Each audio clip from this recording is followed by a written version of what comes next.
Hello అండి. Welcome to Maharsh Vizag. So, ఈ part అనేది లాస్ట్ రాజమండ్రి పార్ట్ 3 అండి. ఇంకా మరి దీని తర్వాత అయితే మరి వీడియోస్ లేవు. సో, ఈ పార్ట్‌లోనే నేను రివీల్ చేద్దాం అనుకున్నాను కదా! ఎవరు ఈ అమ్మాయి ఏంటి అనేది. సో, నేను ఎండ్‌లో అయితే చెప్పడం జరిగిందండి. మేము ఎవరింటికొచ్చాము, ఎవరు మమ్మల్ని రిసీవ్ చేసుకున్నారు, ఎవరు మమ్మల్ని బాగా చూసుకున్నారు, వాళ్ళ ఇంటి ఆడపడుచులా చూసుకున్నారు అన్నది ఈ వీడియో ఎండ్‌లో నేను క్లియర్ కట్‌గా చెప్పేశాను. సో, ఫైనల్‌గా దేవాలయం దర్శనం ముందు పార్ట్ అండి ఇదంతా. సో, ఒక్కసారి ఈ వీడియో అనేది పూర్తిగా చూసేసేయండి. ఫైనల్గా వాడపల్లి వెంకటేశ్వర స్వామి గుడికి వచ్చామండి. ఈవినింగ్ టైంలో మధ్యాహ్నం అన్ని పనులు చెక్కబెట్టుకొని క్రౌడ్ తగ్గిందని ఇక్కడ ఉన్న పర్సన్ ఒకళ్ళని కనుక్కున్న తర్వాత క్రౌడ్ అంతా అయిపోయింది. ఇప్పుడు మీరు రండి అన్న తర్వాత స్టార్ట్ అయ్యి ఇక్కడికి వచ్చాం. మరి ఇంకా లోపల క్రౌడ్ ఎలాగున్నది అనేది చూడాలి. ప్రజెంట్ అయితే ఖాళీగానే ఉన్నది. లోపలికి ఫోన్ నాట్ అలౌడ్ అంట. మ్యాక్సిమం చూడడం ఎంతవరకు చూపించగలను అంతవరకు చూపిస్తాను వీడియోలో. ఇదిగోని చూడండి, కొద్ది డెకరేషన్ గట్రా ఉంది. ఇక్కడ ₹50 దర్శనం టికెట్ అంట. జనాలు వస్తున్నారా, బయటకు వస్తున్నారు. ఇదే ఫస్ట్ టైం కదా కాబట్టి నాకు తెలియట్లేదు లోపల నుండి బయటకు వస్తున్నారా లోపలికి వెళ్తున్నారా అనేది. నాకు తెలిసి ఇదే గుడి అనుకుంటున్నా. చూడాలి మరి. బయట అయితే క్రౌడ్ తక్కువగానే ఉంది. మరి లోపల క్రౌడ్ ఎలాగుందా అనేది వెళ్ళి చూడాలి మరి.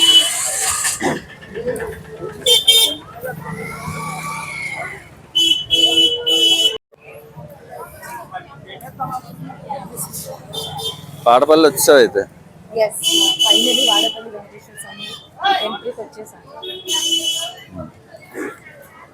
ఓకేనండి. అయితే దర్శనంకి వెళ్తున్నాం.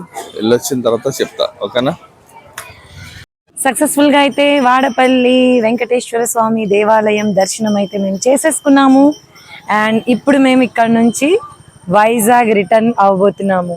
So on the way Rajahmundry నుంచి బస్ స్టాండ్కి వెళ్తాము. వెళ్ళి అక్కడ మళ్ళీ వైజాగ్కి ఏదైనా బస్సు ఉంటే తీసుకొని ఇంటికి వెళ్ళిపోవడమే.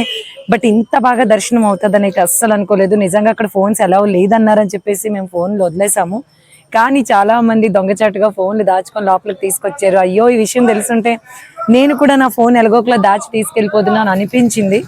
కానీ ఏం చేస్తాం, దేవుడి దర్శనం అయితే ఫోన్ లేకపోవడం వల్ల ప్రశాంతంగా చేసుకున్నాము. చాలా చాలా బాగా అయింది దర్శనం. సో ఈ వీడియోలో నేను రివీల్ చేయబోతున్నాను. నేను రాజమండ్రి వచ్చింది, కలిసింది ఎవరిని, నాకు ఇంత సపోర్ట్ చేసింది ఎవరు అంటే డైలీ లైవ్లోకి వస్తూ ఉంటుంది మహి గౌతమ్ అని. సో తనే మాకు చాలా బాగా అంటే చాలా బాగా రిసీవ్ చేసుకుంది. అండ్ నైట్ కార్ పంపించి బస్ స్టేషన్ నుంచి వాళ్ళ ఇంటి వరకు కూడా తీసుకెళ్ళింది. అక్కడి నుంచి మాకు ఇంటి దగ్గరలో ఉన్న శివాలయం టెంపుల్ తీసుకెళ్ళింది. తర్వాత పుష్కర్ ఘాట్కి తీసుకెళ్ళింది. మొత్తం అదే కాకుండా వాళ్ళ ఇంటి ఆడపడుచులాగా చూడండి, మీరు చూసినట్లయితే కాళ్ళకి పసుపు పెట్టి నుదుటిన కుంకుమ పెట్టి నాకు వాళ్ళ ఇంటి ఆడపడుచులాగా చీర కూడా పెట్టారు. సో నేను ఆల్రెడీ మీరు వీడియోలో చూసుంటారు అనుకుంటున్నాను. నిజంగానే ఏదో కాల్లో ఉన్నంత మాత్రాన కాకుండా డైరెక్ట్గా వచ్చినా కూడా మేము ఉన్నాము వదిన, నీకు టెన్షన్ ఎందుకు అన్నట్టు తను నిజంగా మాకు చాలా అంటే చాలా బాగా ఈ దర్శనం అయ్యే వరకు మాతో ఉంది. అండ్ మాకు డే పెట్టడానికి కూడా వస్తుంది. సో తను మేము కావాలనే ఫోటో రివీల్ చేయట్లేదు, ఎందుకంటే ఎవరిని ఇబ్బంది పెట్టడం నాకు ఇష్టం లేదు. ఛానల్ మేమైతే రన్ చేస్తున్నాం కానీ వాళ్ళు కాదు కదా, అందుకని అంతా వాళ్ళు లేకుండానే మేము కవర్ చేసాము. అండ్ ఈ వీడియో చూసిన ప్రతి ఒక్కరికి కూడా నేను చెప్పాలనుకుంటున్నాను, పేరు పేరున నిజంగానే అదృష్టమైన ప్రతి ఒక్కరు కూడాని వాడపల్లి వెంకటేశ్వర స్వామి టెంపుల్కి రండి, దర్శించుకోండి. ఆ పాజిటివ్ వైబ్ అనేది మీకు కూడా కలుగుతుంది. It's really from the heart నేను చెప్తున్నాను, ఎందుకంటే ఆ వైబ్స్ నేను అక్కడ ఫీల్ అయ్యాను. అండ్ నాకు చాలా చాలా బాగా నచ్చింది. బట్ సాటర్డే అయితే భయంకరమైన క్రౌడ్ ఉంటుందని అందరూ అన్నారు కాబట్టి సండే వచ్చి దర్శనం చేసుకున్నాం దేవుడిది. ఎవరికో అదృష్టవంతులకే దొరుకుతుందట దర్శనం. ఏమో మరి దేవుడు మాకు ఈ విధంగా అది మార్గశిర లక్షవారాల నాడు మాకు దర్శనం కల్పించారని మేము చాలా చాలా సంతోషిస్తున్నాము. సో మీ అందరికీ మళ్ళీ మళ్ళీ చెప్పాలనుకుంటున్నాను, రాజమండ్రిలో ఉన్న మా వ్యూవర్స్ అందరికీ కూడా థ్యాంక్ యూ సో మచ్ మాకు సపోర్ట్ చేసినందుకు. అండ్ అలాగే ఎంటైర్ ఎవరెవరైతే మా సబ్స్క్రైబర్స్ ఉన్నారో ఈ వీడియో చూస్తున్న వాళ్ళకు కూడా పేరు పేరున థ్యాంక్ యూ సో మచ్. ఇలాగే మరిన్ని వీడియోస్తో మేము ముందుకు రావాలని కోరుకుంటున్నాము. కేవలం మీ ఆశీర్వాదాల వల్ల ఇది జరుగుతుంది. సో మా వీడియో నచ్చితే షేర్ చేయండి మీ ఫ్రెండ్స్ అండ్ ఫ్యామిలీతోని. ఓకేనా అండి? సో మరొక మంచి వీడియోతో కలుద్దాం. బాయ్ అందరికీ. Have a great day.